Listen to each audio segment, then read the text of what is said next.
आज का हमारा टॉपिक रिस्क मैनेजमेंट का है और ये सिलेबस का हमारा लास्ट सेक्शन है जो हम क्लास में कवर करेंगे। इसके अलावा दो सेक्शंस और हैं जो कि सेल्फ रीडिंग है, financial management function and financial management environment. ये ओवरऑल इसके अंदर जो अब तक जो हमने F9 का पढ़ा है वो भी है और थोड़ा बहुत मैक्रो इकोनॉमिक्स माइक्रो इकोनॉमिक्स के बारे में सेल्फ स्टडी का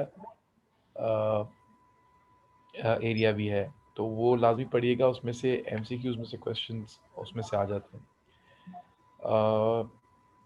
रिस्क मैनेजमेंट स्टार्ट करते हैं। Risk management, what is risk, first ये देख लेते हैं फिर रिस्क मैनेजमेंट देखेंगे। ठीक है, रिस्क हमेशा पैदा होता है जब वेरिएशंस पॉसिबल हों, यानी आप फ्यूचर में अपने किसी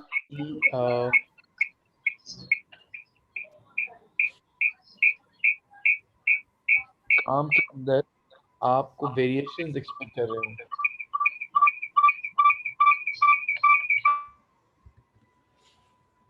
जैसे कि अगर आप कोई प्रोजेक्ट करने जाते हो और आपको लगता है कि यार इसमें हमें डिफरेंट प्रॉफिट्स भी मिल सकते हैं और लॉस भी हो सकता है, सो वेरिएशंस है। तो जहाँ वेरिएशंस पॉसिबल हो आउटकम्स के अंदर, वहाँ रिस्क पैदा होता है। और रिस्क बेसिकली उस चीज़ के होने के चांस को कहेंगे जो आप नहीं चाहते हो, यानी जो आपके लिए रिलेटिवली अनफेवरेबल होगा उसको कहेंगे रिस्क।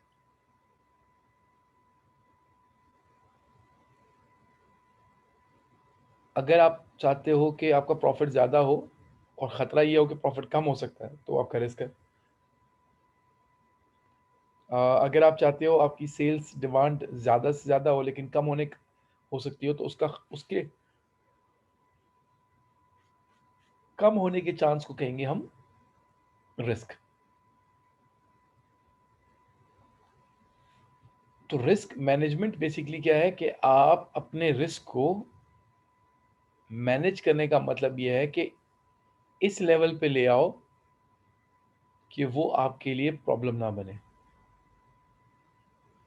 अब इसमें मुख्तलिफ तरीके हैं रिस्क को मैनेज करने के। एक तो इंश्योरेंस, जैसे आप रिस्क को जो है ना वो ट्रांसफ़र कर देते हो किसी और पे। दूसरा है मिनिमाइज़ करना, मिटिगेट करना, कि आप रिस्क के इंस्टेंस को मिनिमाइज़ करो। और तीसरा है कि आप अवॉइड करो, यानी वो काम ही ना करो जिसमें रिस्क हो। तो कुछ लोग रिस्क अवॉइड करते हैं, कुछ लोग मिटिगेट करते हैं, कुछ लोग ट्रांसफ़र करने की कोशिश करते हैं। तो मैनेज करने का मतलब ये है कि उसको अपने हिसाब से जिस तरह आप चाहते हो उस तरीके से मैनेज करो, ताकि उसका जो एडवर्स इम्पैक्ट है उस चीज़ के होने का वो आपके ऊपर ना आ सके। हम जिस रिस्क की बात कर रहे हैं आज के हमारे टॉपिक के अंदर, वो है दो किस्म का रिस्क। एक एक्सचेंज रेट रिस्क है और एक इंटरेस्ट रेट रिस्क है। हम इन दो रिस्क को मैनेज करने की बात कर रहे हैं। एक्सचेंज रेट रिस्क है और इंटरेस्ट रेट रिस्क है। सबसे पहले एक्सचेंज रेट रिस्क की बात करते हैं और फिर हम आगे जाकर इंटरेस्ट रेट रिस्क की बात भी कर लेंगे। एक्सचेंज रेट रिस्क एक ऐसी कंपनी को फेस करना पड़ता है जो कि फॉरेन करेंसी ट्रांजैक्शंस में इन्वॉल्व हो, यानी जिसने या तो किसी फॉरेन करेंसी के अंदर पेमेंट करनी हो या किसी फॉरेन करेंसी में अमाउंट रिसीव करनी हो, और वो भी फ्यूचर में। अगर फॉरेन हो जाएगी फिर तो रिस्क नहीं है ना, क्योंकि अगर आपको फॉरेन अभी कोई पैसे दे फॉरेन करेंसी में तो आप फॉरेन इसको कन्वर्ट करा लोगे, तो कोई आउटकम में वेरिएशन नहीं आएगी। आपको पता होगा एक्सचेंज रेट इसको क्या है, आपको पैसे मिल जाएंगे जितने आपको चाहिए। लेकिन अगर आप को ये पैसे फ्यूचर में मिलने वाले हों, से फॉर एग्जांपल 1 महीने के बाद, 2 महीने के बाद, 3 महीने के बाद, तो फिर आपको ये कंफर्म नहीं होगा आज के दिन कि जब आप 1 महीने के बाद वो फॉरेन करेंसी के यूनिट्स कन्वर्ट कराने जाओगे तो आपको उसके बदले लोकल करेंसी के यूनिट्स कितने मिलेंगे। फॉर एग्जांपल $1000 आपको 1 महीने के बाद मिलने वाले हैं। आज से फॉर एग्जांपल डॉलर 152 का है, तो $1000 आप कन्वर्ट कराओगे 152,000 मिलेंगे आज। लेकिन 1 महीने के बाद अगर मैं आपसे पूछूं तो आज आप नहीं बता सकते हो कि 1 महीने के बाद आपको कितने मिलेंगे, $1000 तो मिलेंगे, बस उन $1000 के बदले लोकल करेंसी यूनिट्स आपको कितने मिलेंगे वो आप नहीं बता सकते हो। वो ज्यादा भी हो सकते हैं, वो कम भी हो सकते हैं। आप खुद देख लें, आज से कुछ अर्से के से पहले डॉलर 168 169 का था, आज 152 का है। तो यू नेवर नो एक महीने के बाद आपको उसके बदले कितने मिलेंगे। And that is what is called risk, and that is what exchange risk is, कि आपको आज से फ्यूचर में ये ना पता हो कि आपको जो फॉरेन करेंसी मिलेगी आपको देनी पड़ेगी, उसके अगेंस्ट लोकल करेंसी यूनिट्स कितने होंगे। तो इस चीज को कैसे टैकल करते हैं ये हमने पढ़ना है आज के टॉपिक। तो आई होप आप लोगों को एक्सचेंज रेट रिस्क का कॉन्सेप्ट समझ में आ गया।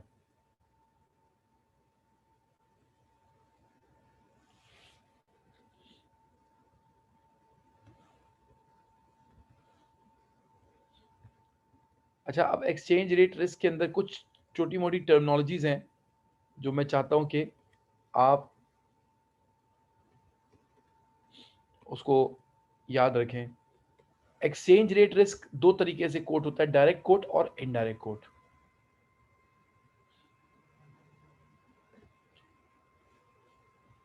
देखिए, अगर आपकी जो करेंसी है, एक्सचेंज रेट है, वो आपकी लोकल करेंसी में कोटेड होता है तो उसको डायरेक्ट कोट कहते हैं। मिसाल के तौर पर, मिसाल के तौर पर अगर एक यूके बेस्ड कंपनी है, यूके बेस्ड कंपनी है, उसको एक्सचेंज रेट कोट करना है डॉलर का अगेंस्ट यूके करेंसी, तो अगर वो पाउंड स्टर्लिंग में कोटेड है रेट, तो वो डायरेक्ट कोट होगा यूके कंपनी के लिए। जैसे यहाँ पर मैंने लिखा हुआ है, यहाँ अगर आप देखें ये 0.8451 क्या चीज़ है, ये पाउंड स्टर्लिंग है क्योंकि पहले पाउंड स्टर्लिंग का साइन लगा हुआ है, फिर इसके स्लैश है, फिर डॉलर है। इसका मतलब है पाउंड स्टर्लिंग पर डॉलर, यानी $1 आपको 0.8451 का या तो मिलेगा या बिकेगा। 0.8451 पाउंड स्टर्लिंग्स पर डॉलर। तो ये रेट पाउंड स्टर्लिंग में कोटेड है, ये फिगर पाउंड स्टर्लिंग की है। $1 आपके इतने पाउंड स्टर्लिंग के बराबर है। तो for a UK based company it's a direct quote. इसी तरह पाकिस्तान में अगर आप देखते हो तो डायरेक्ट कोट ही होता है, क्योंकि पाकिस्तान में जब आप किसी को बोलते हैं डॉलर कितने का, वो कहता है 152 रुपीज का है, तो 152 रुपीज इज इक्वल टू $1, तो which is a direct quote for a Pakistani company. But the same will be an indirect coat for a US company. अगर यूएस कंपनी पूछेगी और आप बोलोगे यार 152 रुपीज का $1 है, तो उसके लिए ये इनडायरेक्ट कोट है, हमारे लिए ये डायरेक्ट कोट है। अच्छा, ये देखें, ये इनडायरेक्ट कोट है फॉर यूके कंपनी। ये अब डॉलर पर पाउंड है, यानी एक पाउंड इतने डॉलर के बराबर है।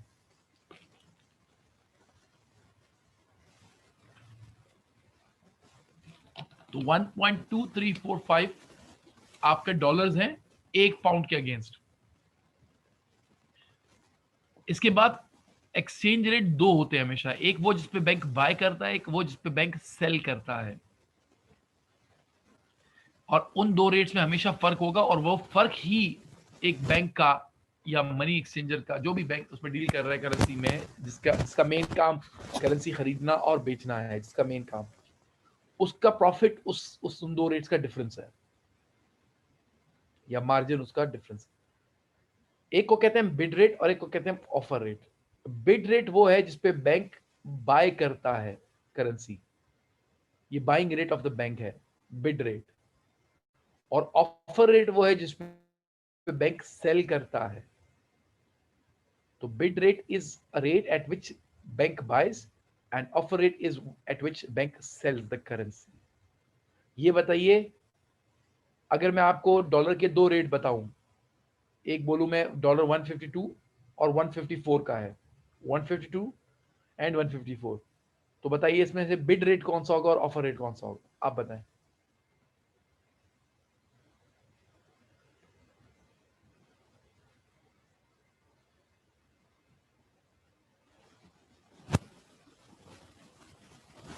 अब देखिए मैंने आपको नहीं बताया, आपने खुद बताया, बिल्कुल जबरदस्त बताया।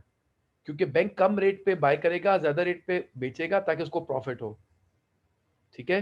तो अब एग्जाम के अंदर जब आपको पहचानना होगा ना कि दो रेट दिए हुए, बताएगा नहीं वो कि इसमें से कौन सा बाइंग रेट है, कौन सा जो है ना वो सेलिंग रेट है, वो नहीं बताएगा। सो आपने गेस करना है कौन सा बाइंग रेट है, कौन सा सेलिंग रेट है बैंक का।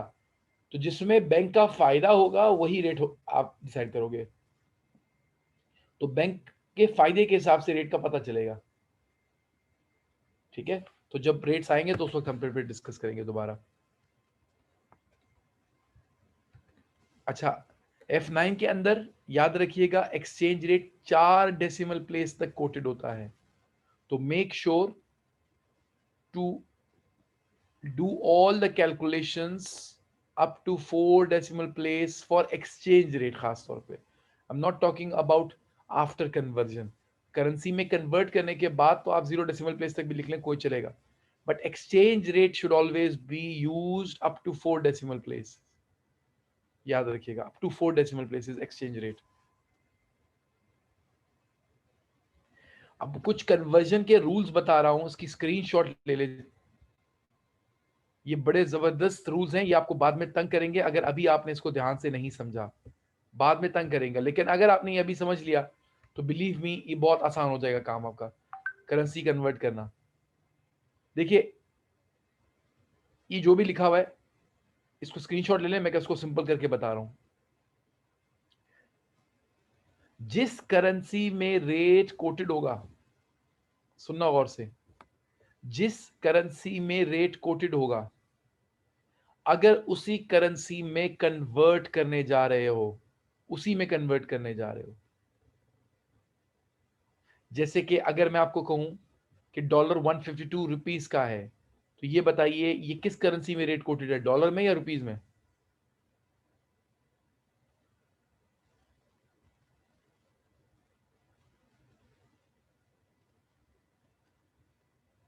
रुपीज में। सो अब आपने तय आइडेंटिफाई कर लिया कि ये रेट तो कोटेड है रुपीज में, 152 रुपीज। अब अगर हमें करेंसी को कन्वर्ट करना है रुपीज में, क्योंकि हमें डॉलर्स दिए हुए हैं, जैसे मिसाल के तौर पर अगर मैं आपको कहूं $1000 कितने रुपीस के बराबर होंगे अगर रेट 152 रुपीज पर डॉलर है, तो $1000 कितने रुपीस के बराबर होंगे?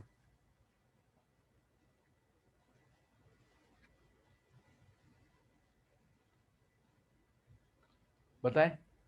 अगर $1000 को रुपीज में कन्वर्ट करना हो और रेट 152 रुपीज पर डॉलर है, तो $1000 कितने रुपीस के बराबर होगा? 152,000। क्या किया? रेट को उठाया और फॉरेन करेंसी से मल्टीप्लाई कर दिया और रुपीज आ गए। तो यही रूल है, जिस करेंसी में रेट कोटेड है, जैसे कि यहां पर रुपीज में था, आप अगर उसी करेंसी में कन्वर्ट करने जा रहे हो, हम भी रुपीज में कन्वर्ट करने जा रहे थे, तो आपने रेट से मल्टीप्लाई करना है, रेट से मल्टीप्लाई करना है, अदरवाइज डिवाइड करना है। अदरवाइज डिवाइड करना है, यानी अगर आपको मैं रुपीज दे देता और डॉलर में कन्वर्ट करना होता, जिसमें आपको कहता 152 रुपीज कितने डॉलर के बराबर है, तो आप 152 से इसको डिवाइड करते हो, क्योंकि रेट रुपीज में कोटेड है और हम करेंसी कन्वर्ट कर रहे हैं डॉलर्स में, रिवर्स कर रहे हैं, तो डिवाइड होगा रेट से। अभी ये बड़ा सिंपल लग रहा है क्योंकि रेट मैंने बड़ा सिंपल तरीके से कोट करके बताया हुआ है, आगे ये प्रॉब्लम क्रिएट करेगा, इसलिए अभी से याद कर लो। जिस करेंसी में रेट कोटेड है अगर उसी में कन्वर्ट करने जा रहे हो तो मल्टीप्लाई करना है, और अगर दूसरी करेंसी में कन्वर्ट करने जा रहे हो तो फिर डिवाइड करना है रेट से।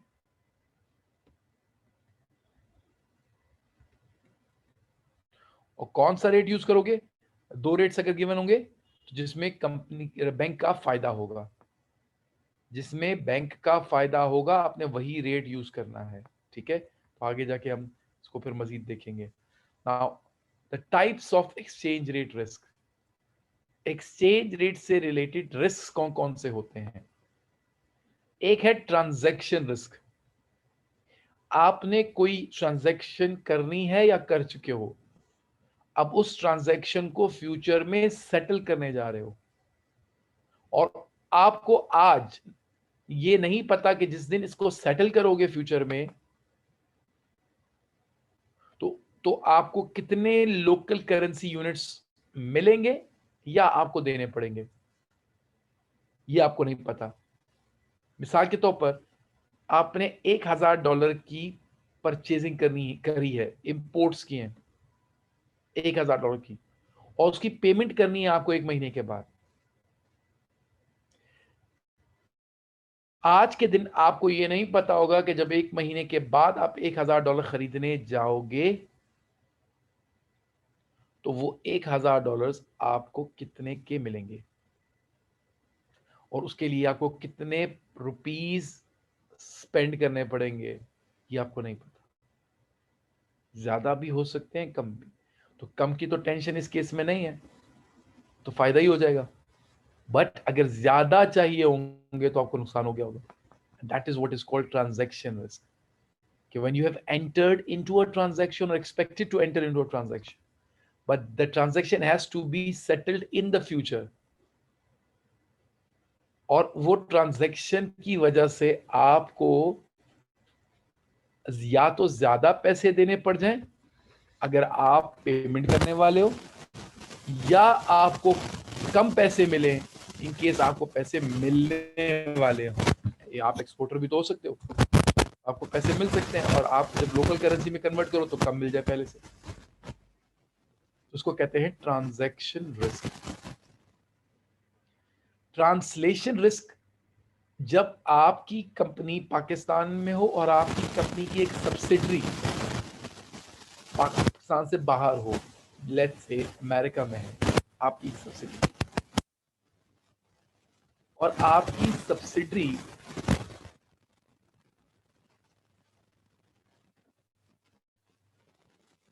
उनके पाकिस्तान से बाहर है, यूएसए में है, तो उसके फाइनेंशियल स्टेटमेंट्स यूएस डॉलर में बने हुए होंगे।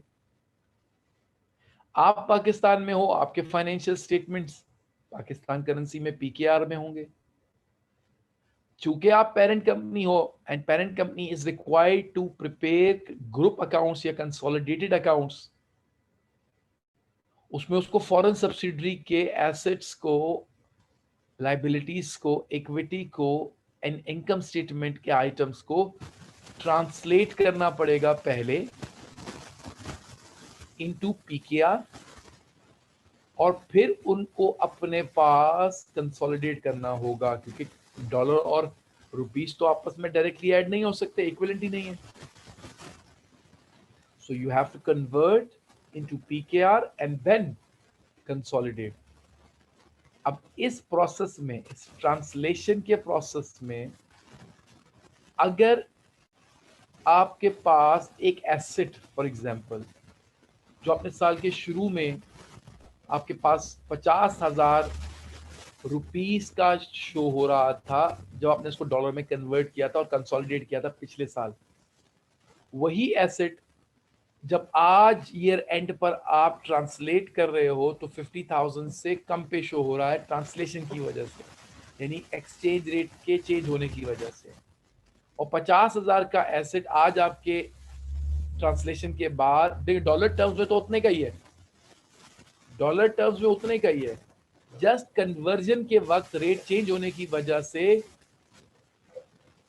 आपके अमाउंट 50,000 से नीचे आ जाए, 40,000 हो जाए, तो आपके एसेट की वैल्यू कम हो गई, तो ये आपकी कंपनी का लॉस हो गया। इस लॉस के रिस्क को, अगर ये लॉस के चांस हो, इसको कहते हैं हम ट्रांसलेशन रिस्क। उसके बाद इकोनॉमिक रिस्क है। ये दोनों शॉर्ट टर्म रिस्क हैं, और ये वाला रिस्क तो रियलाइज होता भी नहीं नॉर्मली, ये सिर्फ और सिर्फ रिपोर्टिंग रिस्क है। दायर एसेट हम बेच थोड़ी रहे होते हैं ये रेंट पे, तो जस्ट रिपोर्टिंग रिस्क। ये risk economic risk long term risk है, और ये रिस्क पैदा होता है जब दो मुल्कों की इकोनॉमिक परफॉर्मेंस डिफरेंट हो, रिलेटिव इकोनॉमिक परफॉर्मेंस, एक मुल्क इकोनॉमिकली बहुत डेवलप हो रहा हो और दूसरा मुल्क पीछे जा रहा हो कंपैरेटिवली उस मुल्क के मुकाबले, तो उसकी वजह से जो इन दोनों के एक्सचेंज रेट में over a long run difference आ जाता है, और पर ये डिफरेंस नॉर्मली लॉन्ग टर्म ही होता है, ये वाला तो फ्लक्चुएशन की वजह से आता है, एक्सचेंज रेट थोड़ा बढ़ गया कम हो गया, क्योंकि ये एक पर्टिकुलर डेट पे आपने सेटल करना है, ये भी एक पर्टिकुलर डेट की बात हो रही है, बट ये रिस्क एक पर्टिकुलर डेट की बात नहीं हो रही है, एक over a longer period of time जो परमानेंटली एक्सचेंज रेट डिफरेंट हो जाता है। देखें अभी डॉलर 168 से 152 पे आया है, राइट? सो ये जो चेंज है 162 152 का, ये समवट रिलेटिवली इकोनॉमिक डिफरेंस है, लेकिन इसमें फ्लक्चुएशन का इम्पैक्ट भी है। बट अगर 2 साल के बाद तक जो चेंज आएगा वो इकोनॉमिक डिफरेंस की वजह से आएगा, वो फ्लक्चुएशन के वजह नहीं हो सकता।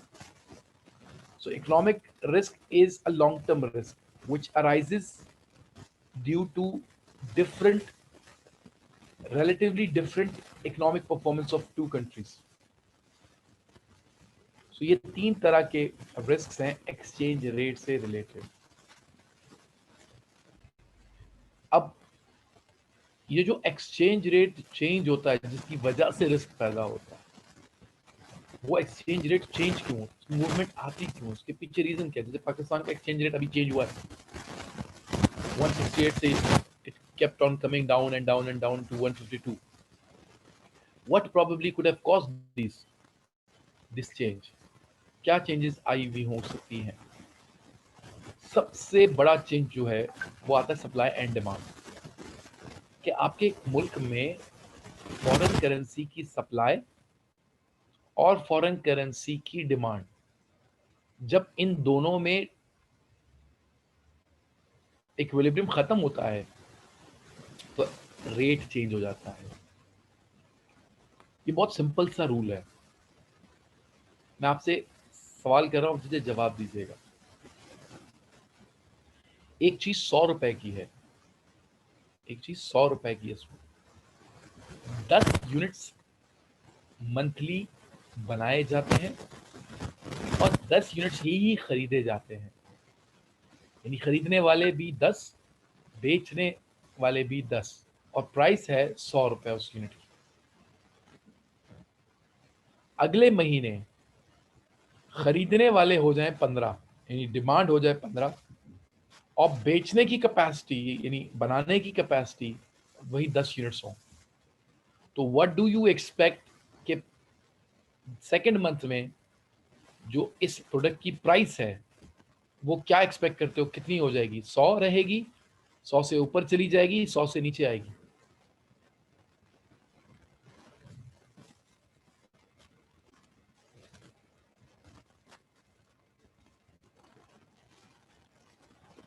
बिल्कुल, बहुत सिंपल सी बात है कि अगर आपके पास सप्लाई कम है और डिमांड बढ़ गई है तो प्राइस बढ़ जाएगी। क्यों बढ़ेगी वो भी बताता हूं आप। प्राइस जब बढ़ जाएगी तो क्या होगा, 15 लोग खरीदने वाले थे, प्राइस के बढ़ने के बाद क्या होगा?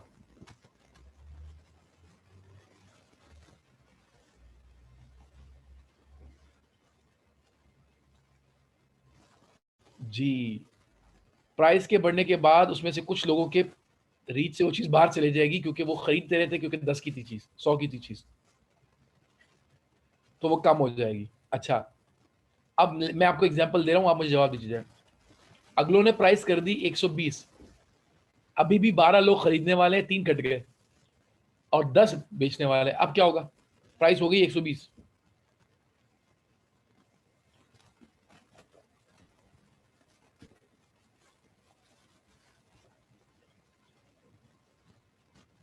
प्राइस और बढ़ जाएगी। और कब तक बढ़ेगी?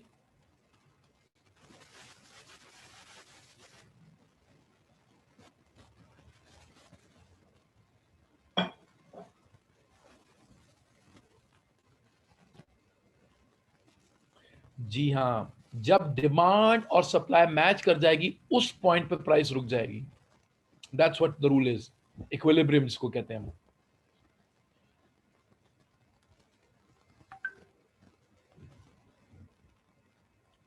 सही है, तो प्राइस तब तक बढ़ती रहेगी जब तक डिमांड एंड सप्लाई मैच ना कर जाए, और जहां मैच कर जाएगी उस जगह पे प्राइस सेटल हो जाएगी, वो प्राइस वही रहेगी जब तक डिमांड और सप्लाई आगे चेंज ना हो जाए। यही मामला होता है जब आपके मुल्क में करेंसी खरीदने वाले और बेचने वाले, सप्लाई एंड डिमांड, जब तक ये मैच करेगा तब तक करेंसी चेंज नहीं होगी, एक्सचेंज रेट चेंज नहीं होगा। जैसे ही सप्लाई बढ़ेगी डिमांड के मुकाबले में, प्राइस गिर जाएगी एंड वाइस वर्सा। तो एक रीजन बैलेंस ऑफ पेमेंट है, सप्लाई एंड डिमांड का, यानी सप्लाई और डिमांड में जो चेंज आता है उसके पीछे एक रीजन बैलेंस ऑफ पेमेंट है। बैलेंस ऑफ पेमेंट मतलब है आपके इंपोर्ट्स और एक्सपोर्ट्स, इनका डिफरेंस। इंपोर्ट्स और एक्सपोर्ट्स का डिफरेंस, कि आपको आपकी इंपोर्ट्स अगर ज्यादा है और आपकी एक्सपोर्ट्स कम है तो आपका एक्सचेंज रेट चेंज हो जाएगा और आपकी लोकल करेंसी की वैल्यू कम हो जाएगी और फॉरेन करेंसी महंगी हो जाएगी, और वाइस वर्सा। तो ये जो पाकिस्तान के अंदर पिछले कुछ अरसे से you have seen changes and reduction in the exchange rate, उसके पीछे रीजन क्या थी? Number one, Pakistan government imposed duties on almost every item, जो भी था उसके ऊपर ड्यूटीज लगा दी, गाड़ियों के ऊपर, मोबाइल फोन्स के ऊपर, डिफरेंट चीज़ों के ऊपर उन्होंने ड्यूटीज लगा दी इंपोर्टेड आइटम्स पे। और हर उस आइटम पे भी ड्यूटी लगा दी जो पाकिस्तान में मैन्युफैक्चर होने के बावजूद भी लोग बाहर से मंगवाते हैं, उस पर एडिशनल ड्यूटी लगा दी।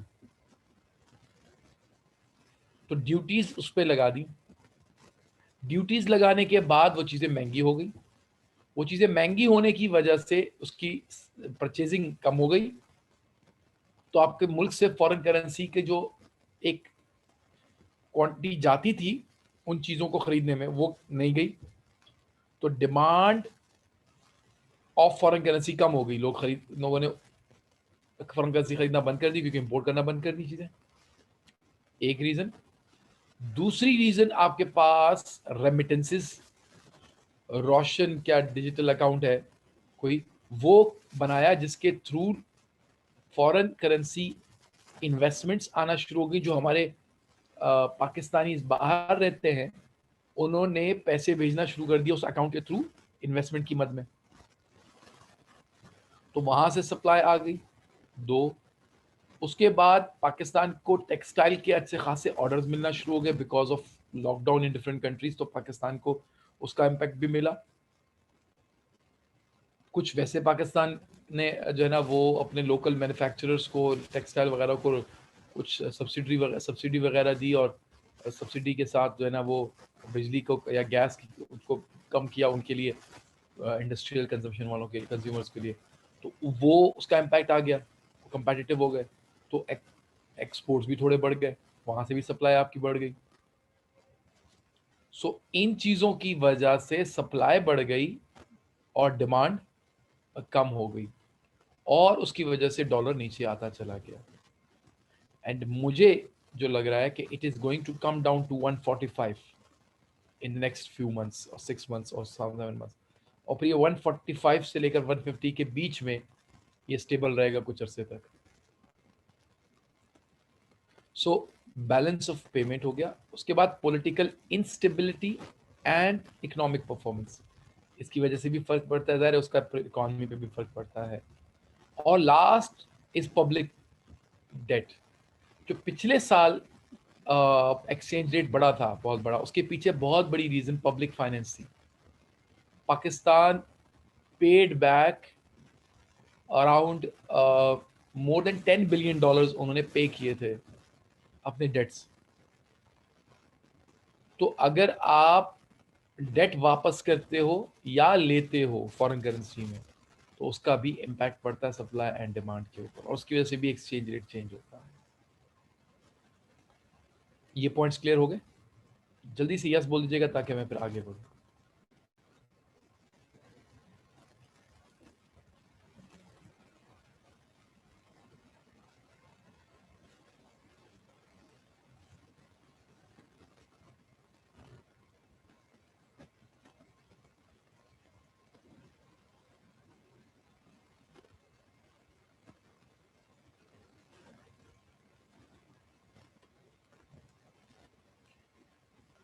उसके बाद दो और है, difference between interest rates of the two countries and inflation rates की वजह से भी फर्क आता है।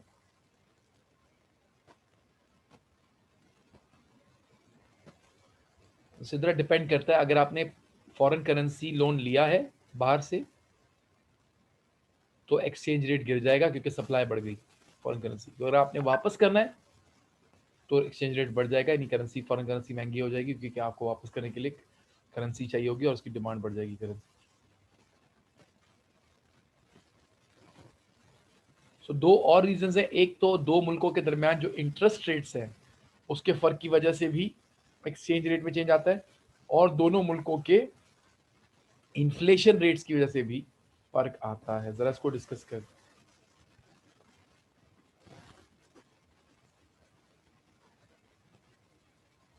आप लोगों ने अपने पास कैलकुलेटर्स रखने हैं, हाथ में आपके कैलकुलेटर्स होने चाहिए, क्योंकि मैं अभी आपको एक चीज एक्सप्लेन करने जा रहा हूँ।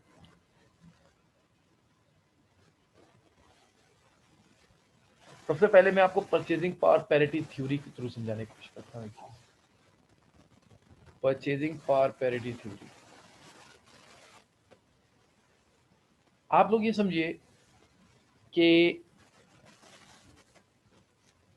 एक डॉलर एक रुपए के बराबर है आज। एक डॉलर एक रुपए के बराबर है, यानी एक्सचेंज रेट 1 रुपी पर डॉलर है। तो आप अपने पास लिख लेंगे, और इसको कहते हैं हम करंट स्पॉट रेट, यानी आज जो मार्केट में रेट होता है करेंसी का, फॉरेन करेंसी का, उसको हम कहते हैं current spot rate, SPOT, spot rate. तो आप लिख लीजिए करंट स्पॉट रेट और रुपीज RS लिखकर स्लैश डाल के डॉलर का साइन डालें और 1 लिख लें। इसका मतलब ये है कि रेट रुपीज में कोटेड है और 1 रुपी इज इक्वल टू $1 है। ये आज का रेट है सपोज करें। उसके बाद आप लिखिए inflation rate in Pakistan is equal to 10%। Inflation rate in Pakistan is equal to 10%। Inflation rate in USA 5%।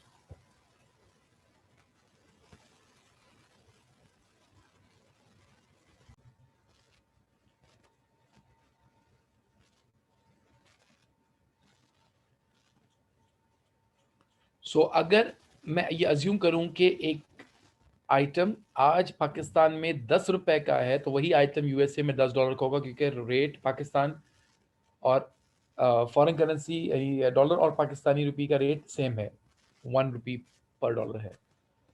तो एक साल के बाद अगर USA में इन्फ्लेशन 5% है तो वो चीज $10 की बजाय 5% महंगी यानी 10.5 की होगी। लेकिन पाकिस्तान में वही चीज, अगर पाकिस्तान में इन्फ्लेशन लेट्स से 10% है, तो वही चीज पाकिस्तान में एक साल के बाद $10 की बजाय 10% महंगी होगी, यानी 10 का 10% $1 बनता है, $1 10 में ऐड करें तो $11 की होगी वो चीज। ठीक है, तो अब जरा कंपैरिजन करके देखते हैं, यानी एक साल के बाद ये आइटम खरीदने के लिए पाकिस्तान में आपके पास $11 होने चाहिए, जबकि अमेरिका में यही चीज आपको 10.5 में मिल जाएगी। तो क्या हम ये कह सकते हैं कि एक साल के बाद $11 $10.5 के बराबर होगा? क्या हम ये कह सकते हैं कि $11 $10.5 के बराबर होंगे? तो अगर $11 $10.5 के बराबर है तो $1 कितने के बराबर है, कैसे निकालेंगे? If 11 rupees are equal to $10.5, then what is equal to $1? $1 कितने के बराबर होगा, कितने रुपीस के बराबर होगा, बताएं। पहले $1 $1 के बराबर था, लेकिन एक साल के बाद $11 $11 के बराबर नहीं होंगे, $11 10.5 के बराबर होंगे। तो अगर $1 की वैल्यू मालूम करनी हो तो क्या करेंगे?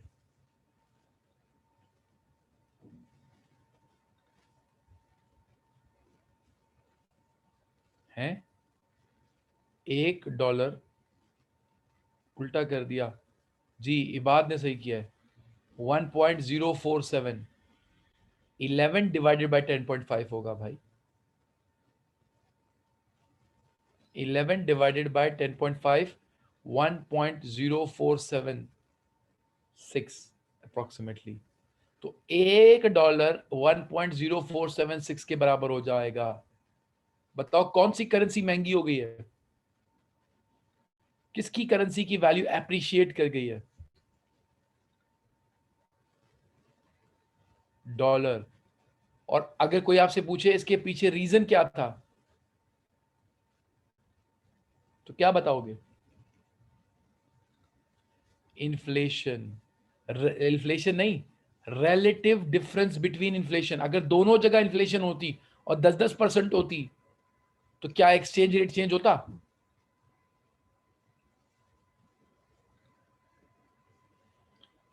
सो इट्स नॉट इन्फ्लेशन, ये कंप्लीट बात नहीं है। It's not inflation, it's the relative difference between the inflation rates of the two countries. दोनों मुल्कों के दरमियान जो इन्फ्लेशन रेट्स का डिफरेंस है, रिलेटिव डिफरेंस है, उसकी वजह से फर्क आया है। उसकी वजह से फर्क आया है और इसको कहते हैं परचेजिंग पावर पैरिटी थ्योरी। कि जब ये दो मुल्कों के इन्फ्लेशन रेट्स के फर्क की वजह से उनके एक्सचेंज रेट्स चेंज हो जाएं, उसको उसको कहते हैं परचेजिंग पावर पैरिटी थ्योरी। और ये हम इस फॉर्मूले से डायरेक्टली कैलकुलेट कर सकते हैं। Pickup pickup your calculators. मैंने आपको करंट स्पॉट रेट कितना बताया था?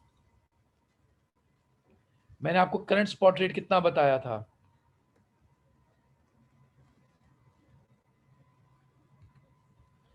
मैंने आपको करंट स्पॉट रेट कितना बताया था?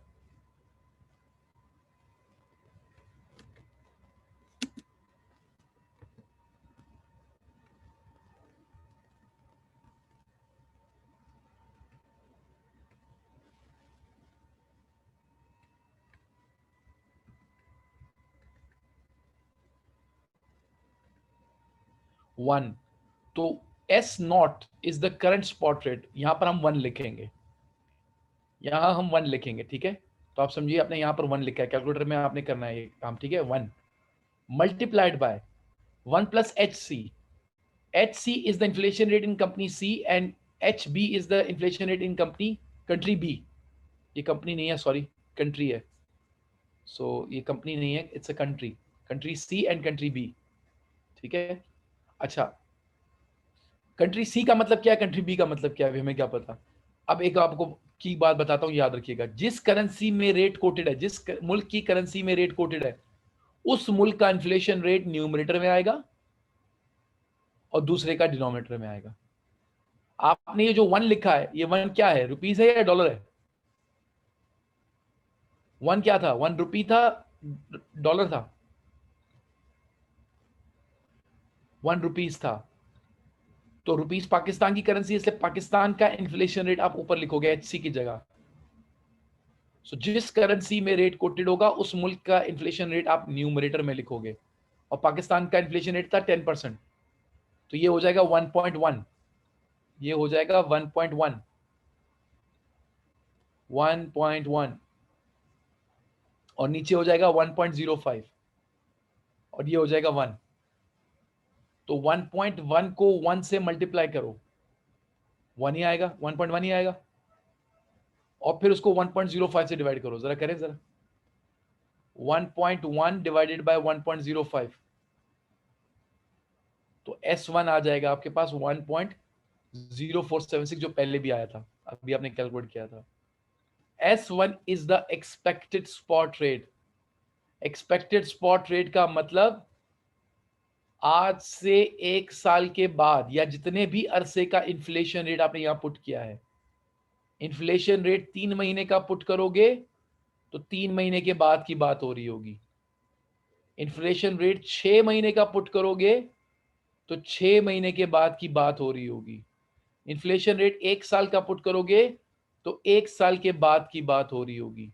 सो हमने लेट्स से 1 साल के इन्फ्लेशन रेट्स पुट किए थे, तो हम ये कह रहे हैं कि जो डॉलर आज 1 रुपए का है, हम ये एक्सपेक्ट कर रहे हैं कि वो 1 साल के बाद 1.0476 रुपीस का होगा 1 साल के बाद, अगर इन्फ्लेशन रेट्स 10% और 5% होंगी दोनों मुल्कों में तब।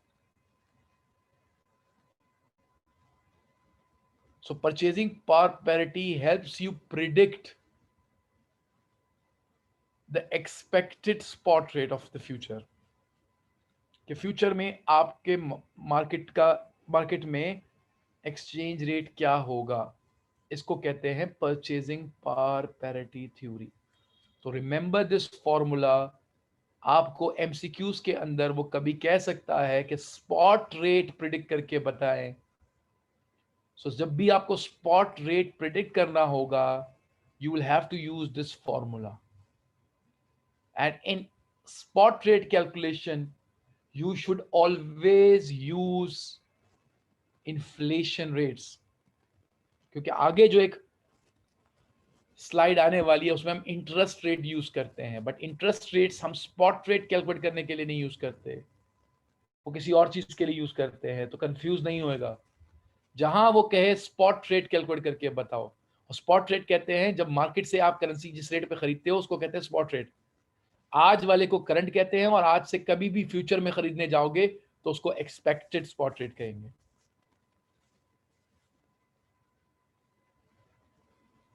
तो जब भी वो एक्सपेक्टेड स्पॉट रेट प्रेडिक्ट करने को कहता है, नहीं आज से कुछ अरसे के बाद का, तो you will always use inflation rates in your formula. ठीक है, शुड आई मूव फॉरवर्ड, आगे जाऊं?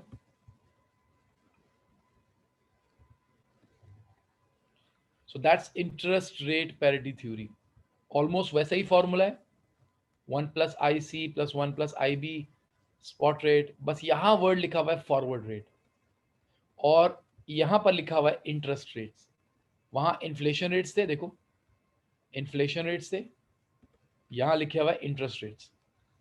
वहां पर ये लिखा हुआ था S1 लिखा हुआ था एक्सपेक्टेड स्पॉट रेट, और यहां लिखा हुआ है फॉरवर्ड रेट। तो स्पॉट रेट तो वही है, current spot rate. Spot rate तो वही है, करंट वाला स्पॉट रेट है, लेकिन यहां पर फॉरवर्ड रेट आ गया। इसका मतलब क्या है, इसको समझते हैं। अभी मैं फिर मुझे आपका कैलकुलेटर चाहिए होगा, और आपको कुछ चीजें लिखनी होंगी, और मेरे साथ साथ चलना होगा। पहले फॉरवर्ड रेट समझते हैं कि फॉरवर्ड रेट किसको कहते हैं, और spot rate, expected spot rate में और फॉरवर्ड रेट में क्या फर्क है। आपको 1 महीने के बाद अपने पेपर की पेमेंट करनी है पाउंड्स में, से फॉर एग्जांपल 100 पाउंड की पेमेंट करनी है 1 महीने के बाद। 1 महीने के बाद आप मार्केट जाओगे, पाउंड स्टर्लिंग खरीदोगे और जाके पेमेंट करोगे, मिसाल के तौर पर। क्या आप लोग मुझे आज बता सकते हो कि 1 महीने के बाद पाउंड कितने का होगा?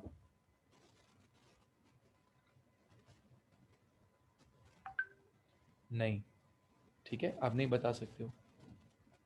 एक्सपेक्ट कर सकते हो, एक्सपेक्ट कर सकते हो, बट कंफर्म नहीं बता सकते हो। सही। तो अगर मैं आज से पूछूं यार आपके ख्याल से, अब आप जहन में कैलकुलेशन करते हो, रफली बताते हो, जो भी करते हो, जो भी कंसिडर करते हो, जिन फैक्टर्स को भी कंसिडर करते हो, मैं आपसे कहता हूं यार आपको क्या लगता है मार्केट में 1 महीने के बाद रेट क्या होगा? तो जो भी आप रेट मुझे बताओगे वो सही भी हो सकता है, गलत भी हो सकता है, मैं भी इसमें नहीं जा रहा हूं, बट जो भी आप रेट बताओगे उसको कहेंगे एक्सपेक्टेड स्पॉट रेट है। यानी ओपन मार्केट में आप जाओगे तो आपको ये रेट आपके हिसाब से मिलेगा। इसके लिए आपने किसी के साथ आपके साथ किसी ने कमिटमेंट नहीं की है कि आपको इतने का ही मिलेगा। ये आपका अंदाजा है कि आपको इतना मिलेगा, तो कहते हैं एक्सपेक्टेड। जो ये फॉर्मूला है, ये एक्सपेक्टेड स्पॉट रेट कैलकुलेट करके बताता है based on inflation rates. Factor यहां पर इन्फ्लेशन रेट है। लेकिन अगर मैं आपको ये कहूं कि देखो भाई, पता नहीं जो तुम बोल रहे हो 1 महीने के बाद रेट ये होगा, पता नहीं हो या नहीं हो, तो आपने कहा हाँ सर ये तो आप सही कह रहे, तो फिर क्या करूं? तो मैं कहा व्हाई नॉट तुम बैंक के पास चले जाओ और बैंक के साथ कुछ ऐसी डील कर लो कि यार, बैंक को बोलो कि मैंने 1 महीने के बाद मुझे 100 पाउंड चाहिए, लेकिन चाहिए 1 महीने के बाद। तो मैं तुमसे 1 महीने के बाद पाउंड्स खरीदूंगा, लेकिन तुम मेरे साथ आज डील कर लो कि 1 महीने के बाद जब मैं तुमसे वो पाउंड्स खरीदूंगा तो तुम मुझे रेट क्या चार्ज करोगे, लेकिन ये डील आज कर लो। तो आपने मुझसे पूछा सर ऐसा होता है क्या? बैंक कर लेगा ऐसी डील कि 1 महीने के बाद वो मुझे आज ही बता दे कि वो 1 महीने के बाद मुझसे कितने में खरीदेगा और डील कर ले मेरे साथ आज ही? ऐसा होता है? मैंने कहा बिल्कुल होता है। तो आपका सवाल होगा सर फिर बैंक ऐसा क्यों करेगा? क्योंकि अगर बैंक ने मेरे साथ लेट्स से आज डील कर ली कि बैंक मुझे $210 रुपीस का पाउंड बेचेगा, 210 रुपए का पाउंड बेचेगा आज से 1 महीने के बाद, और सर अगर आज से 1 महीने के बाद मार्केट में पाउंड जो है वो 200 रुपए का हुआ, तो 220 का हो गया, तो बैंक को तो नुकसान हो जाएगा, वो उसको मुझे 210 में देना पड़ेगा। तो बैंक ऐसा क्यों करेगा? तो मैं आपसे सवाल करूंगा, ये बताओ क्या बैंक आज आपको 210 बोल रहा है? आपने कहा जी सर वो कह रहा है कि मैं 210 में दे दूंगा। तो मैं अगला सवाल आपसे करूंगा कि क्या इस वक्त मार्केट में पाउंड 210 का है? तो आपने कहा नहीं सर, इस वक्त तो मार्केट में पाउंड 210 से कम पे है। तो मैंने कहा देखो, आज पाउंड लेट्स से 200 का है और वो तुम्हारे साथ 1 महीने के बाद की कमिटमेंट 210 की कर रहा है, राइट? 210 की, और आज 200 का है पाउंड। तो बैंक ने तुमसे 10 रुपए एक्स्ट्रा रेट के अंदर ले लिए हैं, और बैंक अपनी कैलकुलेशन जो उसने की होगी उसके हिसाब से उसको नहीं लग रहा कि कल को 220 का हो जाएगा, उसको नहीं लग रहा। वो जो तुम्हें लग रहा है कि हो जाएगा, तो उसको नहीं लग रहा। उसके पास कैलकुलेशंस हैं, वो तो क्या, उसके पास तो बड़े एक्सपर्ट्स बैठे होंगे, फाइनेंशियल एनालिस्ट बैठे होंगे, तो वो तो उसको पता है कि 1 महीने के बाद डॉलर पाउंड कितने का जा सकता है, जा तो 220 का भी जा सकता है, कुछ भी हो जाए मिसहैप, बट उसकी कैलकुलेशन के हिसाब से नहीं जा रहा, लिहाजा इसीलिए उसने आपको 210 कोट किया, और वो अपना प्रॉफिट इसके बीच में कमा रहा है। तो इसलिए बैंक की कमिटमेंट करता है, इसको कहते हैं फॉरवर्ड कॉन्ट्रैक्ट। ये फॉरवर्ड कॉन्ट्रैक्ट कहलाता है जब आप बैंक के साथ करते हो। और इस फॉरवर्ड कॉन्ट्रैक्ट के अंदर जो रेट फिक्स किया जाता है उसको कहते हैं फॉरवर्ड रेट, उसको कहते हैं फॉरवर्ड रेट, वो फॉरवर्ड रेट कहलाता है। अब स्पॉट रेट में और फॉरवर्ड रेट में फर्क क्या है? स्पॉट रेट किसी की कमिटमेंट नहीं है, आपको लग रहा है 1 महीने के बाद रेट ये होगा, हो सकता है हो नहीं हो, बट फॉरवर्ड रेट वो रेट है जिसपे बैंक आज आपके साथ तय करता है और 1 महीने के बाद उसी रेट पे ही आपको करेंसी देगा, प्रोवाइडेड दैट कि आपने बैंक के साथ वो कॉन्ट्रैक्ट कर लिया हो आज। तो रेट वो आज का होता है, बट यूज वो रेट 1 महीने के बाद होता है एग्जीक्यूशन के लिए। फिक्स वो आज हो रहा होता है। तो इफ यू वांट कि भाई फॉरवर्ड रेट क्या चल रहा है आज, तो बोलोगे तो ये जुमला तो ये बोलोगे आज क्या चल रहा है फॉरवर्ड रेट, लेकिन वो रेट अप्लाई होता है फ्यूचर में, फिक्स होता है आज, तो इसलिए वो कहलाता तो आज का रेट है फॉरवर्ड रेट, बट वो एग्जीक्यूट होता है आज से 1 महीने के बाद, 2 महीने के बाद, 3 महीने के बाद, डिपेंडिंग अपॉन कि वो कितने अरसे के बाद का रेट है। सो उसको कहते हैं फॉरवर्ड रेट। तो जब आपको फॉरवर्ड रेट प्रिडिक्ट करना हो कि भैया आज फॉरवर्ड रेट क्या चल रहा होगा आज से 1 साल, 3 महीने, 6 महीने के बाद के एग्जीक्यूशन के लिए, आज क्या रेट चल रहा होगा फॉरवर्ड रेट, आज बैंक किस रेट पे फिक्स कर रहा होगा फ्यूचर के लिए, तो उसको कहते हैं फॉरवर्ड रेट। उसको प्रेडिक्ट करने के लिए interest rate parity theory use होती है और उसके अंदर हम इंटरेस्ट रेट यूज करते हैं। फॉरवर्ड रेट को प्रिडिक्ट करने के लिए। अब वो कैसे होता है मैकेनिज्म, जरा वो समझिए, आपको समझ में आ जाएगा पूरी साइंस। अब एग्जांपल अपने पास लिखिए और मैं आपको बता रहा हूं। समझो आपको किसी दोस्त ने बताया, आपका एक दोस्त है, उसने आपको बताया कि यार अमेरिका में इंटरेस्ट रेट 5% है। लिख लें आप अपने पास, अमेरिका में इंटरेस्ट रेट, यूएस में इंटरेस्ट रेट 5% है।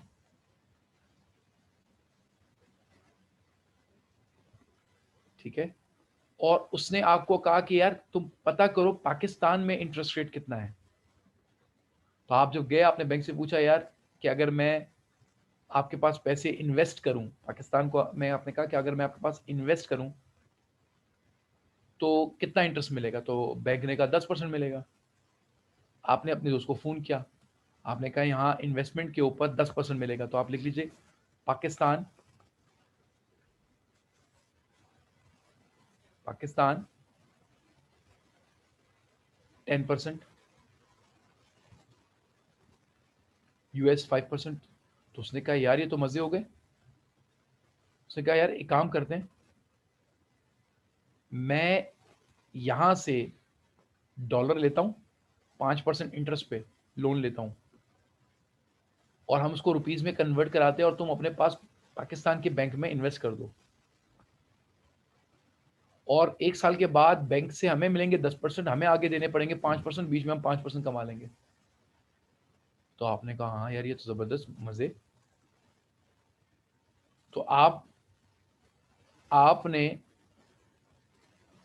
अच्छा अब मैं अज्यूम कर रहा हूँ कि डॉलर 1 रुपये का ही है, ठीक है, एक्सचेंज रेट 1 रुपीज़ का ही है। तो आपने, आपके दोस्त ने क्या किया, $10,000 यूएस बैंक से बोरो कर लिए 1 साल के लिए, ठीक है, $10,000, और उसने वो $10,000 आपको भेजे, $10,000 आपके पास, $10,000 आ गए। अब आपने इसको पाकिस्तानी बैंक में डिपॉजिट करना है, लेकिन लोकल करेंसी में, ज़ाहिर है रुपीज़ में डिपॉजिट करोगे। तो $10,000 कितने रुपीज़ में कन्वर्ट हो जाएंगे आज? $10,000 कितने रुपीज़ में कन्वर्ट हो जाएंगे?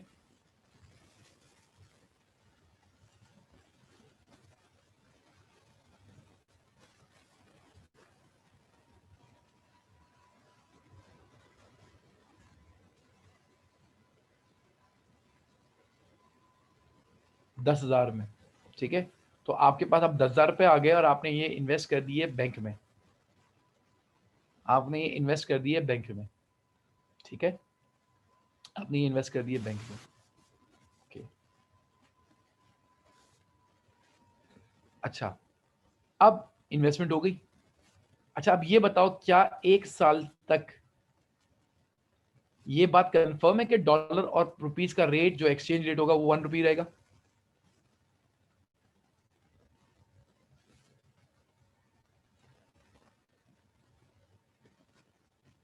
नहीं ना,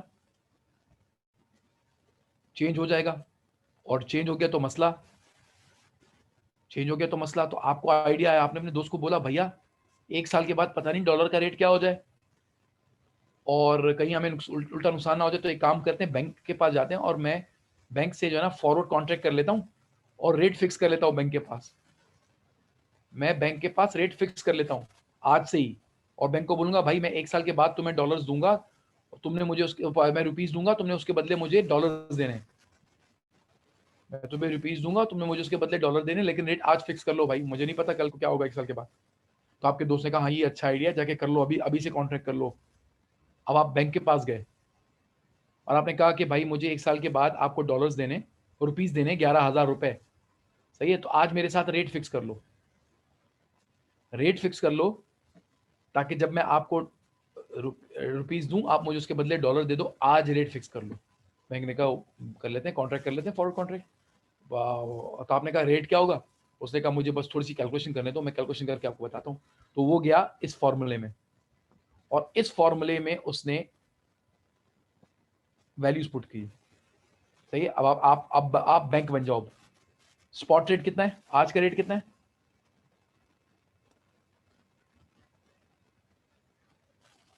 1। और ये रुपीज में, तो ऊपर आप पाकिस्तान का इंटरेस्ट रेट लिखोगे। पाकिस्तान में इंटरेस्ट रेट कितना है?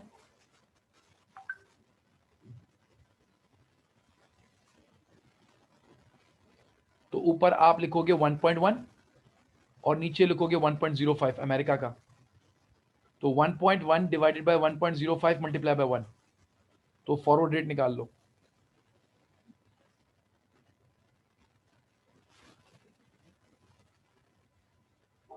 फॉरवर्ड रेट निकाल लो, सब लोग निकाल लो।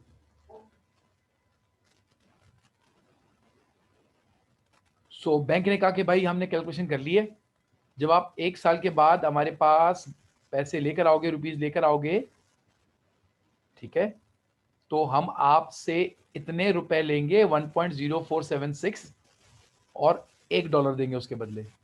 यानी हर $1 के बदले हम आपसे 1.0476 लेंगे। आपने डन कर दिया फौरन, आपने कहा डन है, बस सही है, फिक्स हो गया ना, बस सही है, जबरदस्त। आपने इसको डन कर दिया। 1 साल गुजर गया, अब आपने कैलकुलेटर पे ये वैल्यू लिखे रहने देनी है, सही है, चेंज नहीं करना है। जो 1.0476 सब कुछ आ रहा है ना, इसको चेंज नहीं करना है, ये अपने पास लिखे रहो ये कैलकुलेटर पे। 1 साल गुजर गया। 1 साल के बाद अब आपका जो लोकल बैंक है पाकिस्तान में, वो आपको कितने पैसे वापस करेगा?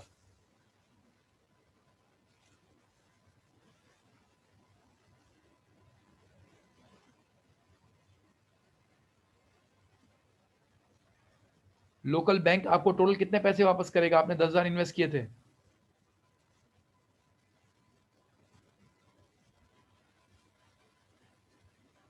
11,000 रुपीज वापस करेगा, सही है। आपने बैंक से 11,000 रुपए लिए, आपने उस बैंक से जहां पर आपने इन्वेस्टमेंट की थी वहां से 11,000 रुपए लिए और दूसरे बैंक के पास आ गए जहां आपने फॉरवर्ड कॉन्ट्रैक्ट किया था, और आपने उसको 11,000 पकड़ाए। आपने उसको कहा ये लो 11,000 रुपए, ठीक है, और इसके बदले मुझे डॉलर्स दे दो। तो जब आप 11,000 उसको दोगे तो $1 के लिए वो आपसे लेगा 1.0476। अब ये बताओ, जो 1.0476 है वो रुपीज है या डॉलर्स है? रेट किस में था?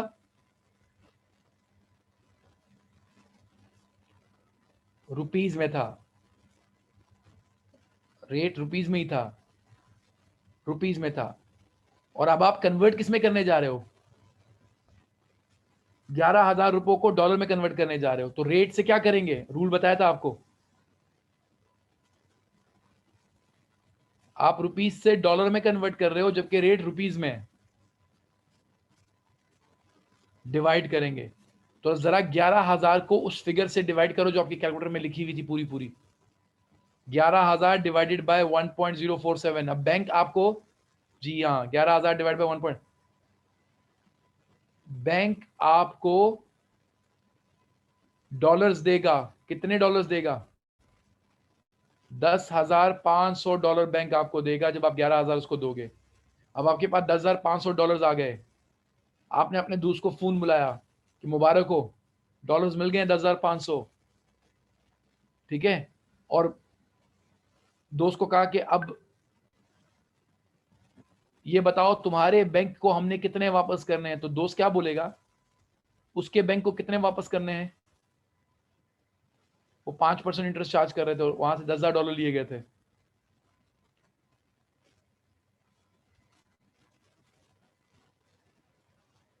उसके बैंक को कितने वापस करने हैं हमने?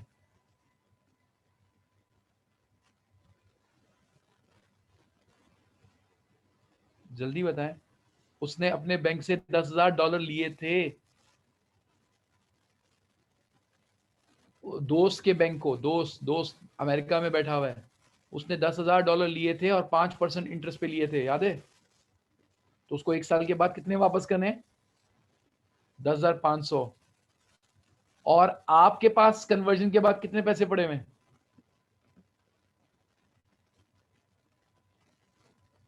तो क्या आप दोस्तों को फायदा हुआ? नहीं हुआ। आप लोगों ने बैंक से क्या पागल समझा हुआ था? हैं?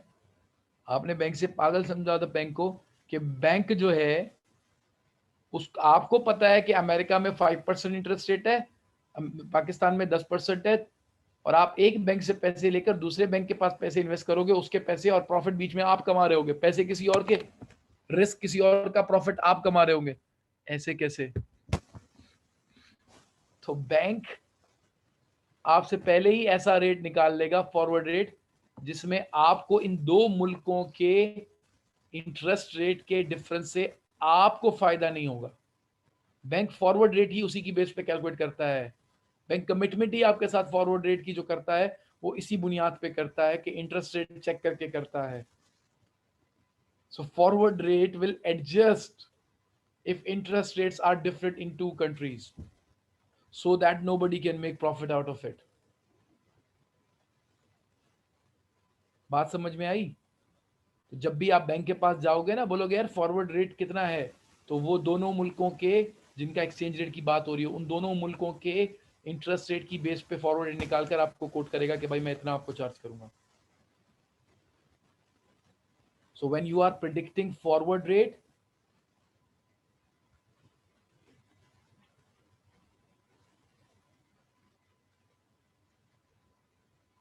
अल्लाह के बंदे, तुम जब उससे करेंसी रेट मांगने गए हो, एक्सचेंज रेट मांगने गए हो, तो तुम उसको कौन सी करेंसी देते? पाकिस्तानी करेंसी तो देते, उसको लोकल करेंसी देखते और डॉलर में कन्वर्ट करते। उसको इससे थोड़ी गरज है आपने फिर आगे कहाँ इन्वेस्ट करना है। वो आप उससे कौन सी करेंसी देके कौन सी करेंसी ले रहे हो, वो उन दो करेंसी के इंटरेस्ट रेट्स को ही कंपेयर करेगा। अब अगर आप पाकिस्तान की जगह किसी और मुल्क में इन्वेस्ट कर रहे हो तो फिर आपको कोई और करेंसी कन्वर्ट करानी पड़ेगी, फिर रुपीज और डॉलर का रेट थोड़ी देखोगे।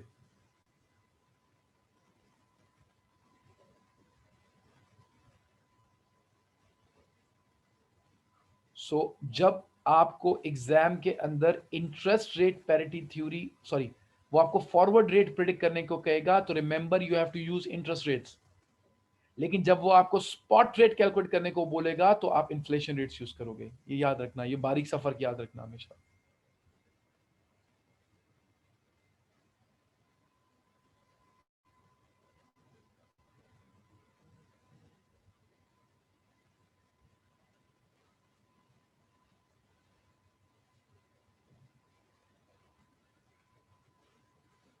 सो आई होप दोनों क्लियर हो गए।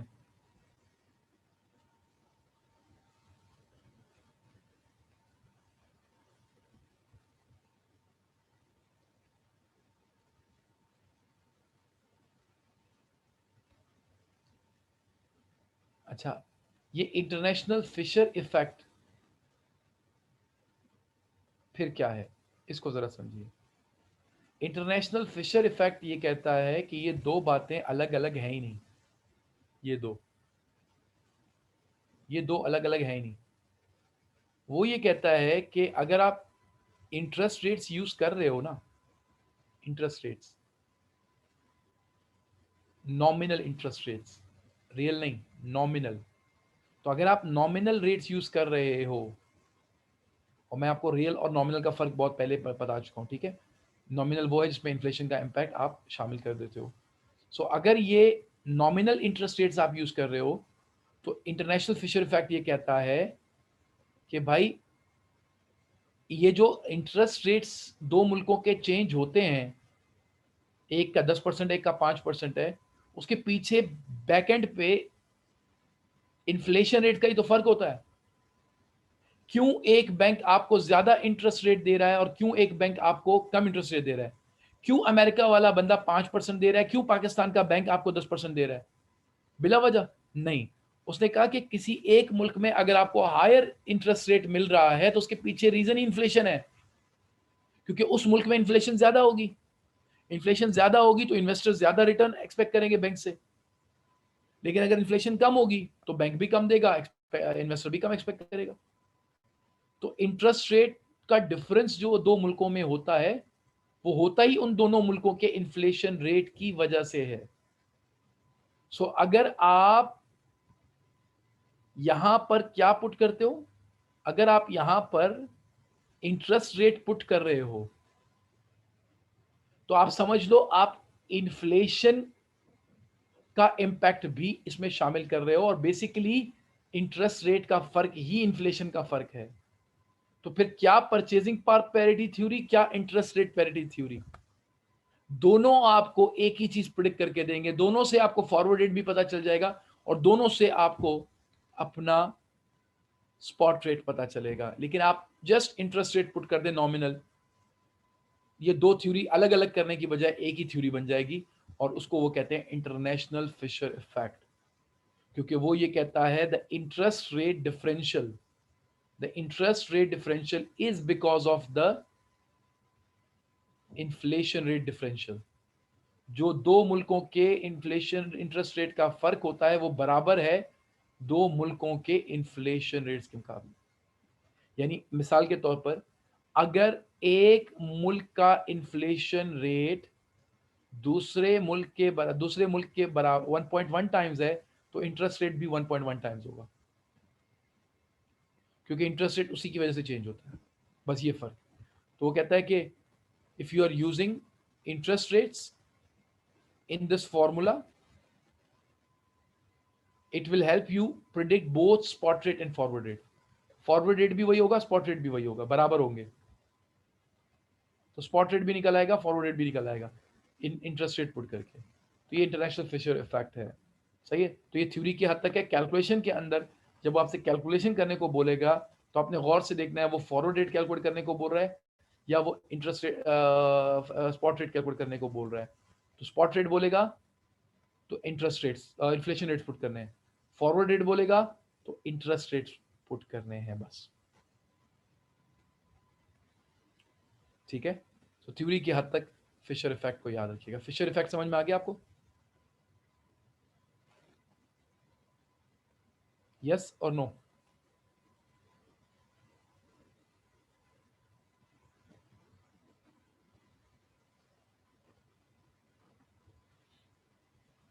ओके।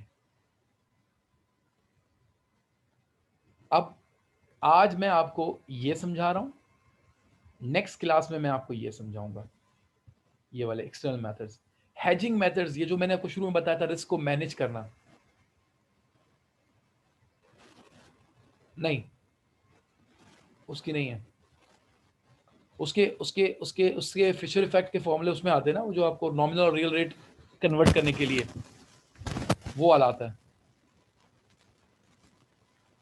अच्छा,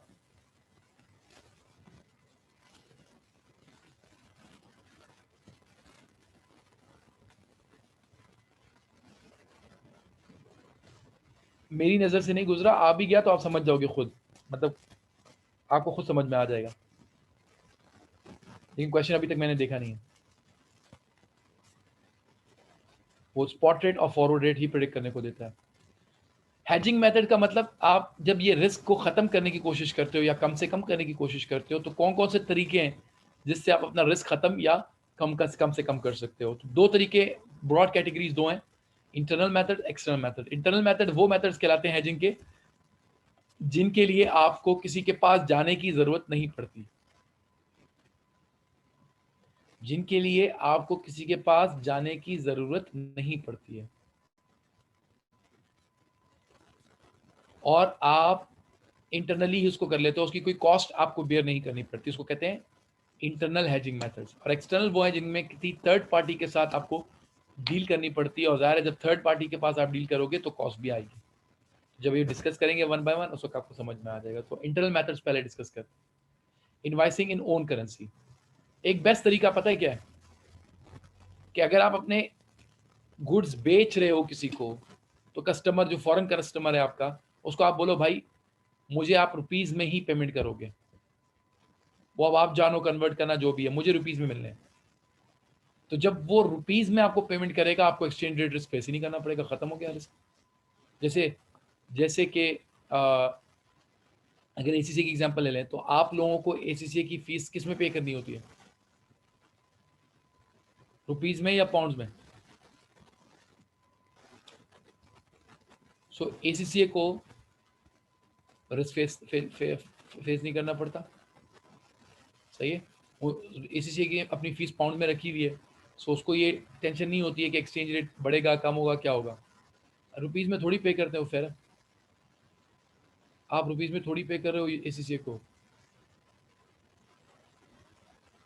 आपकी पेपर की फीस फिक्स होती है क्या? रुपीज में फिक्स होती है क्या? वो पाउंड की वजह से चेंज नहीं होती है क्या?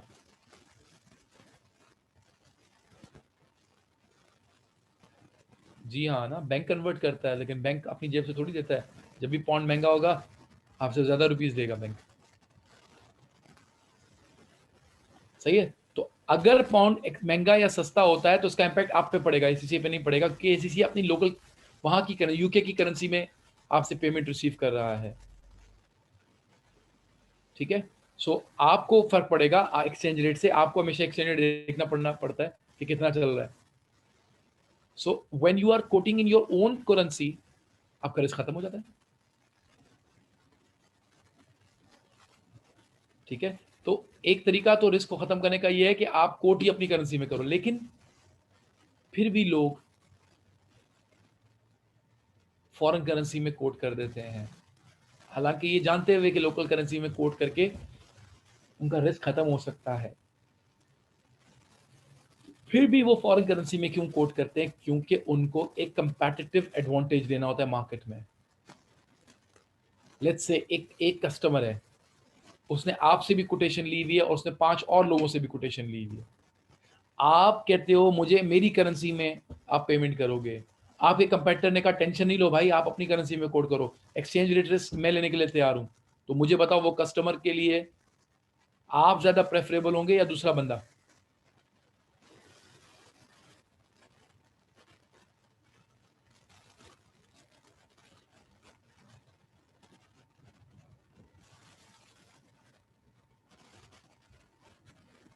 बताओ।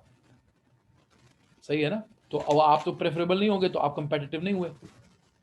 सो अब आपको मार्केट में कंपेटिटिव होने के लिए मजबूरन आप उसको कहोगे ठीक है भाई, आप मुझे अपनी करेंसी में पेमेंट करो, मेरी वाली में मत करो। तो एक reason why we will be quoting in foreign currency despite knowing that there may be a risk involve is because we want to compete in the market.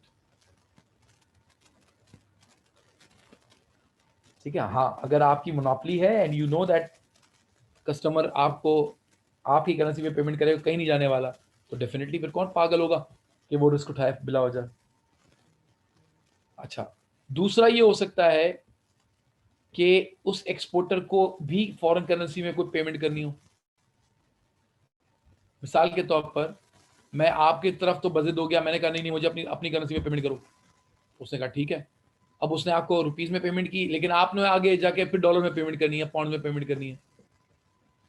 फायदा क्या हुआ? आपको अब रुपीज में मिल गया, अब आपने आगे डॉलर में पेमेंट करनी है। तो ज्यादा बेहतर नहीं था कि वहां से भी डॉलर में लेते और पेमेंट भी आगे डॉलर में कर लेते? तो जब किसी को आगे पेमेंट भी उसी करेंसी में करनी होती है, तो फिर वो कहता है ठीक है फॉरेन करेंसी में ही आए, ताकि हम फॉरेन करेंसी में से ही पे कर दें। दो बातें। तीसरी चीज, हो सकता है हमें कोई लोन लेना हो फॉरेन करेंसी में, उस केस में भी फिर हम चाहेंगे कि हमारी पेमेंट भी हमें फॉरेन करेंसी में मिल जाए, क्योंकि आगे जो हमने जिससे लोन लिया फिर हम वो लोन उसी फॉरेन करेंसी के थ्रू पे कर सकें। तो ये तीन रीजंस हैं जिसकी वजह से हम लोकल करेंसी की बजाय फॉरेन करेंसी में इनवॉइसिंग करते हैं, डिस्पाइट द फैक्ट कि हमें हो सकता है रिस्क फेस करना।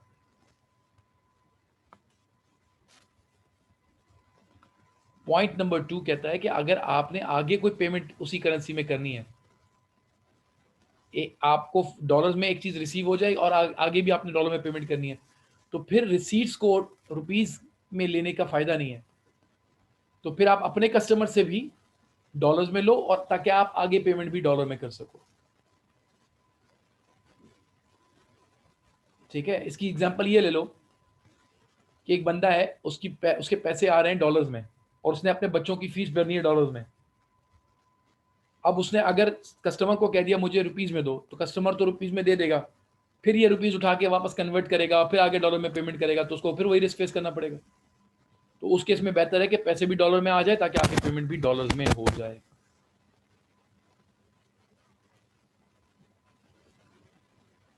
नेटिंग एंड मैचिंग दूसरा तरीका है रिस्क को हेज करने का। इसमें भी आपको किसी और के पास जाने की जरूरत नहीं है।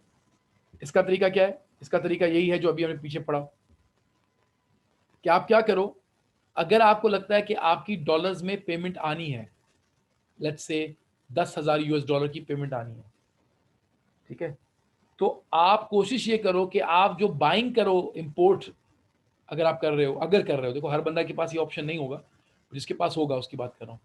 अगर आप इंपोर्टर हो at the same time exporter भी हो, तो कोशिश करो कि इंपोर्ट्स भी अपनी डॉलर्स में रखो। तो अगर 50,000 डॉलर की रिसीट्स हैं और आपकी 50,000 डॉलर की ही पेमेंट्स हैं, तो ये नेट मैचिंग हो जाएगी, रिसीट्स और पेमेंट्स मैच हो गए, 50,000 50,000। अब आपको एक महीने के बाद एक्सचेंज रेट की टेंशन इसलिए नहीं होगी क्योंकि सीधा सीधा 50,000 डॉलर एक तरफ से आएंगे और दूसरी तरफ से उससे आप अपनी 50,000 की पेमेंट सेटल कर दोगे, आपको बीच में कन्वर्ट कराने की जरूरत ही नहीं पड़ेगी। तो मार्केट में डॉलर भले महंगा हो जाए, आपको फर्क नहीं पड़ रहा होगा क्योंकि आपको कन्वर्ट कराने की नौबत ही नहीं आई। इसको कहते हैं मैचिंग। मैचिंग और नेटिंग में फर्क सिर्फ इतना है कि मैचिंग में रिसीट्स और पेमेंट बराबर होती हैं, तो कन्वर्जन जीरो हो जाती है। लेकिन नेटिंग में क्या होता है, अगर आने 50,000 हैं और आगे पे 30,000 करने हैं, तो 50 में से 30,000 तो पे हो जाएंगे, सिर्फ 20,000 का रिस्क आपको फेस करना पड़ेगा। जब 20,000 कन्वर्ट कराने जाओगे तो उस पॉइंट पे सिर्फ 20,000 डॉलर्स तक का रिस्क आपको फेस करना पड़ेगा।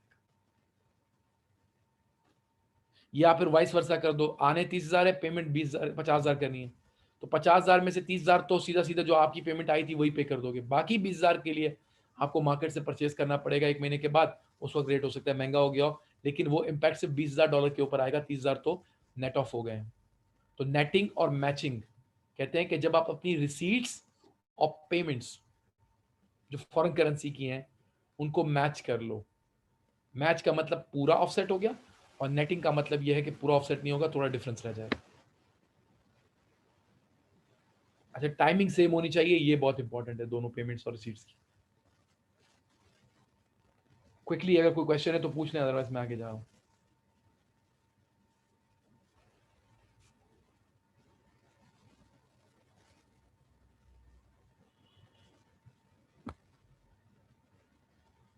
Matching assets and liabilities same है। ये बेसिकली आपका जो ट्रांसलेशन रिस्क है ना, उसको खत्म करता है।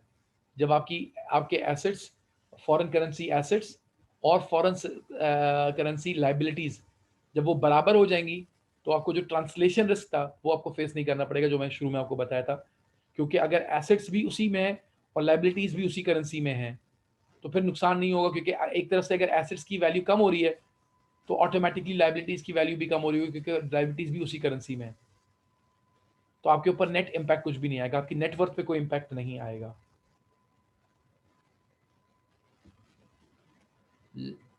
Last internal hedging method, leading and lagging. Leading and lagging का मतलब क्या है? मैं आपसे सवाल करता हूं, मुझे जवाब दीजिए। अगर आपको एक फॉरेन करेंसी पेमेंट करनी है, चलो ये समझ लो आपको अपने पेपर की पेमेंट करनी है, और उस पेपर की डेडलाइन है आज से 10 दिन के बाद की, और आपको आपके किसी दोस्त ने बता दिया कि भाई 10 दिन के बाद पाउंड बहुत महंगा होने वाला है, ठीक है, अब आप क्या करोगे? आप क्या करोगे?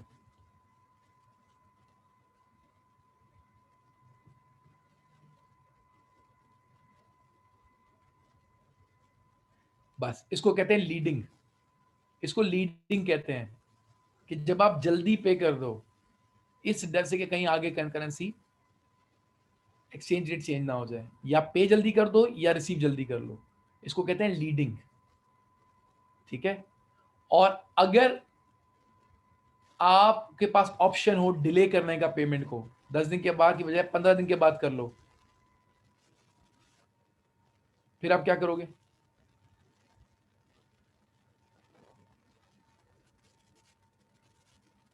और 15 दिन के बाद डॉलर सस्ता होने वाला है, सही है, तो उसको फिर क्या कहेंगे? लैगिंग। कि जब आप डिले करके पेमेंट करते हो क्योंकि अभी डॉलर महंगा है या पाउंड महंगा है, तो आपने कहा कि 5 दिन के बाद कर लेते हैं। तो लीडिंग का मतलब होता है जल्दी पे कर देना, और लैगिंग का मतलब होता है देर से पे करना, डिले करके पे करना। सो इसको कहते हैं लीडिंग एंड लैगिंग। समझ में आया?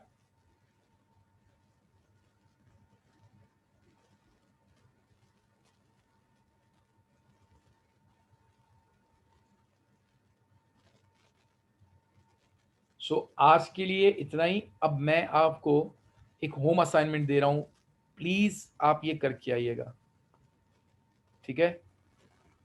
Forward contracts, futures, options, currency swap और मनी मार्केट हैजिंग, इनके बारे में थोड़ी सी रिसर्च करके आइएगा, इनके बारे में थोड़ा सा पढ़ के आइएगा। ये मैं कल की क्लास में इंशाल्लाह आपको कवर कराऊंगा। आज के लिए इतना ही।